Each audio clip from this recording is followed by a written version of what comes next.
Welcome to F007 Channel. Dukung terus F007 Channel dengan like, share, comment, and subscribe. Melanjutkan cerita berikutnya dari Battle Through the Heavens.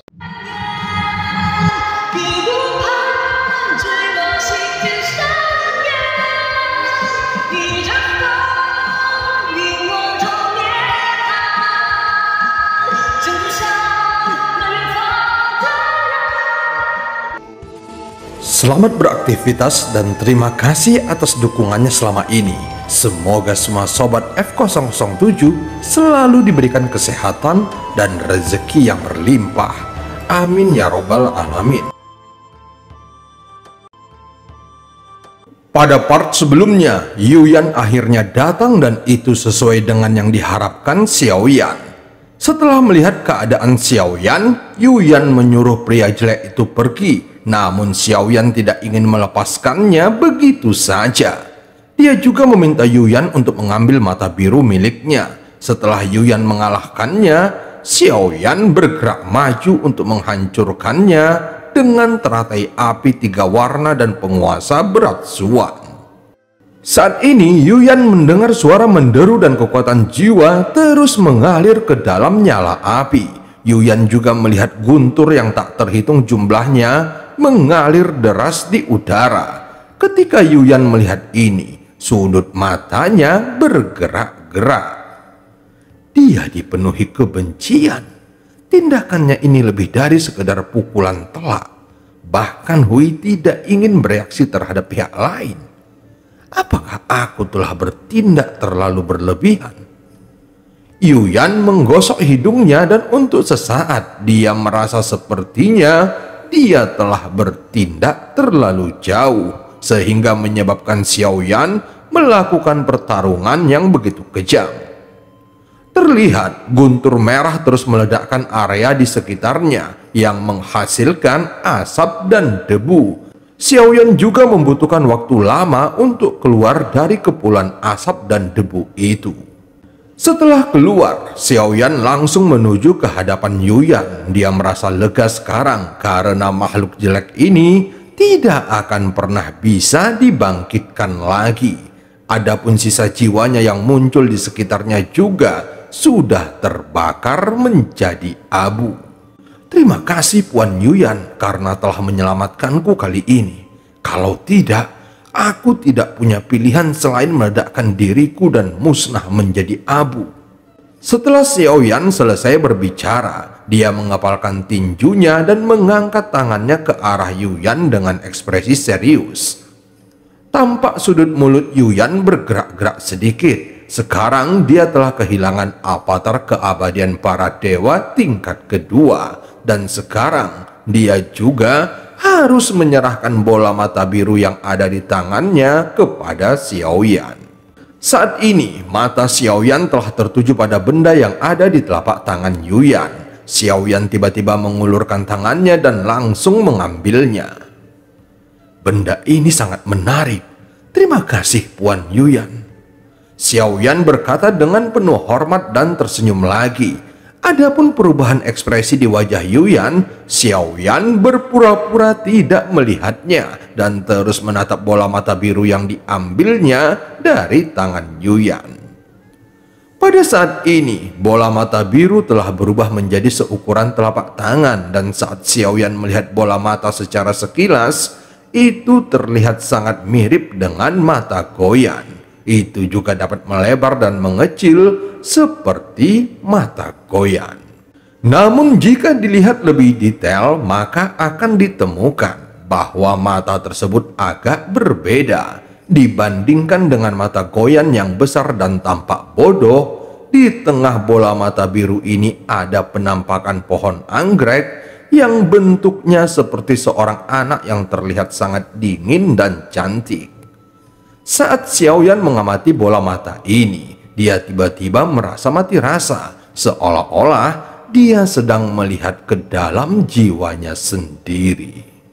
Sementara itu, Yuyan terus memandangi Xiaoyan seolah-olah sedang melihat sesuatu dan untuk beberapa saat, lingkungan di sekitarnya menjadi sunyi. Pada saat ini, Xiaoyan tiba-tiba mengulurkan tangannya yang memegang bola mata biru ke depan Yuyan dan tampak bingung. Dia bermaksud mendapatkan informasi tentang bola mata ini. "Wan Yuyan, benda apakah ini? Saat aku bertarung dengan makhluk jelek itu, dia menggunakannya untuk mengendalikanku." Xiaoyan terlihat serius dan mengangkat bola mata itu ke hadapannya, sehingga Yuyan yang merasa ditakuti oleh Xiaoyan hanya bisa bereaksi. Benda ini terlihat sangat familiar, kelihatannya seperti mata. Yuyan juga menjawab dengan serius. Mendengar jawabannya, Xiaoyan hampir tidak bisa menahan diri dan langsung memutar matanya. Dia merasa apa yang dikatakan Yuyan hanyalah omong kosong. Siapapun yang melihat mata ini akan mengenalinya sebagai artefak. Xiaoyan tanpa sadar langsung membuka mulutnya. "Benar saja, kenapa sekarang aku tidak menyadarinya? Sepertinya itu adalah bola mata dari makhluk jelek tadi."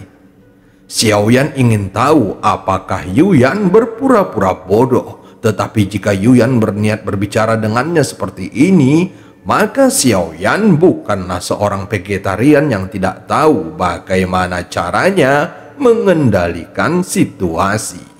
"Aku akan mengeluarkannya lagi nanti untuk belajar ketika aku punya waktu."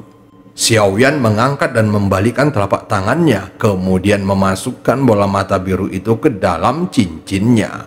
Meskipun itu berbeda dengan mata Goyan, namun Xiaoyan telah memeriksanya dengan cermat dan menemukan bahwa setidaknya 90% mirip dengan mata Goyan, sehingga bisa dikatakan tingkat kemiripannya sangat tinggi. Kecuali tampilan pepohonan di matanya, segala sesuatunya terlihat hampir persis sama. Mata ini pasti ada hubungannya dengan Goyan.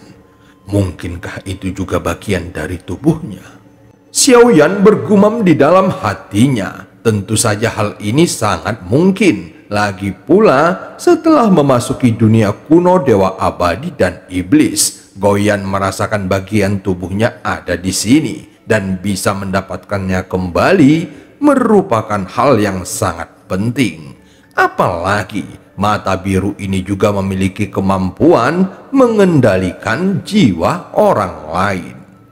Bagaimanapun, setelah melakukan misi selanjutnya, Xiaoyan juga berkesempatan bertanya langsung kepada Goyan, sehingga dia akan tahu jawabannya. "Ayo pergi, aku akan menemanimu. Apakah ada hal lain yang ingin kamu capai selanjutnya?"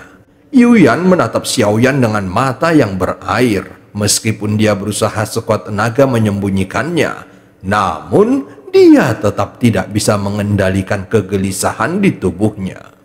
Penguasa Istana Sen telah terbunuh, namun harta Tian Junsu belum ditemukan. Xiaoyan secara alami dapat mendeteksi sorot mata Yuyan, tetapi dia hanya dapat memilih untuk mengabaikannya dan berkata dengan kata-kata yang serius.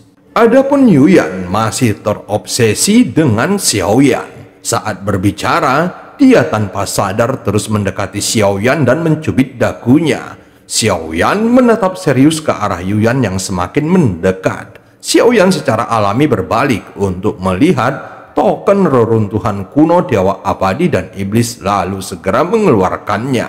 Namun Yuyan terus mendekatinya. Sepertinya masih ada yang kurang. Saat Yuyan berbicara, Xiaoyan langsung terkejut. Dia tidak membalikkan tubuhnya dan itu jelas tidak ada gunanya. Bagaimanapun, dia sudah bisa merasakan kehangatan serta kelembutan seperti awan yang datang dari belakangnya. "Tidak apa-apa, aku dapat membantumu, tetapi aromamu sangat harum." Setelah mendengar kata-kata Yuyan, jantung Xiaoyan tiba-tiba berdetak kencang. Dia juga mulai berpura-pura merasakan ada sesuatu di tenggorokannya. Kemudian dia langsung membungkuk dengan ekspresi kesakitan yang luar biasa.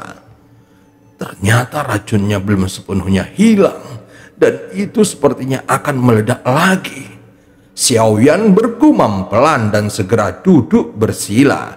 Dia dengan cerdik menghindari Yuyan yang berdiri di belakangnya. Sebelumnya, racun Ning Yao yang memasuki tubuhnya memang tidak dikeluarkan, melainkan dibekukan di dantiannya yang membentuk pil racun. Walaupun sisanya tetap ada, tentu saja racunnya tidak mungkin meledak. Melihat ini, Yuyan sama sekali tidak marah, melainkan hanya tersenyum. Hanya saja jika seseorang melihat senyuman itu, maka mereka akan menemukan bahwa ekspresi wajah cantik Yuyan sangat bersemangat. Tampaknya semakin Xiaoyan beradegan seperti ini, dia menjadi semakin bersemangat. Xiaoyan berpura-pura mengedarkan darah di tubuhnya, kemudian berdiri tanpa ekspresi apapun. Puan Yuyan, ini belum terlambat. Ayo cepat kita cari Tian Junsu. Xiaoyan berkata dengan serius. Saat ini pipi Yuyan memerah dan matanya yang indah sedikit tertahan. Sepertinya dia sangat menikmati adegan ini. Hanya dengan melihatnya, jantungnya tiba-tiba berdebar kencang. Sepertinya Yuyan tidak tahan lagi. Jadi dia berencana secepatnya untuk berkultivasi ganda dengan Xiaoyan. Kamu dipenuhi racun nafsu, namun selama kamu dan aku punya waktu bersama, maka kamu akan sembuh. Apalagi aura langkah ketujuh yang kamu pancarkan sekarang terlalu lemah. Avatarmu dan avatarku sama-sama harus beristirahat. Aku juga tidak berani membiarkan avatarmu menerobos keabadian para dewa. Tetapi aku berharap kamu bisa menerobos ke langkah ke-8 atau bahkan langkah ke-9 terlebih dahulu. Yang perlu kamu lakukan hanyalah berkultivasi ganda selama 79 hari. Tiba-tiba Yuyan berbicara dan matanya tampak serius. Apa?